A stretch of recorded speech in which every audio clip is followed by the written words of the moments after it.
جب میں مر جاؤں گا تو کیا ہوگا؟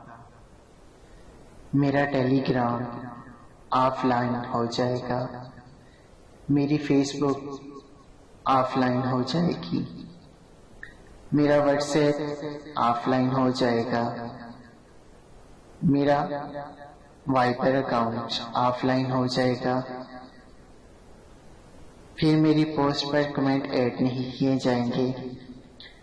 اگر میں نے غیر اسلامی پوسٹ اور غیر اخلاقی تصاویر نشر کی تو یہ تا قیامت اس سوشل میڈیا میں میری ٹائم لائن پر موجود رہیں گی، کوئی اسے مٹا نہیں سکے گا، میری طرف سے گناہ جاریہ کے طور پر لوگوں کے درمیان رہے گا۔ بس آخر میں میرے ساتھ قبر میں باقی کیا جائے گا؟ جو میں نے قرآن پڑھا اور آن لائن رہے گا، جو میں نے نمازیں پڑھی وہ آن لائن رہیں گی، جو میں نے زکوٰۃ ادا کی وہ آن لائن رہیں گی، میرے نیک اعمال آن لائن رہیں گے۔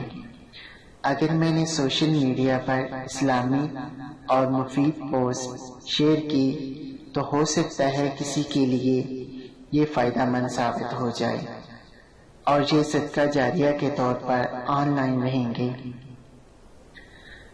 جو کام بھی میں نے اللہ کے لیے انجام دیے وہ آن لائن رہیں گے۔ آئیں سب اس کے بارے میں غور و فکر کرتے ہیں۔ بالآخر ہم سب نے مرنا ہے، موت کا ذائقہ چکھنا ہے، اس لیے سوشل میڈیا کا استعمال اس طرح کریں کہ لوگوں کو ہم سے فائدہ حاصل ہو، پھر چاہے یہ فائدہ دنیاوی ہو یا ایمانی و اخروی۔ آپ کے ہاتھ میں اس موبائل کے پکڑنے کا کوئی وزن نہیں ہے، لیکن اس کا غلط استعمال بروز محشر آپ کی کمر توڑ سکتا ہے۔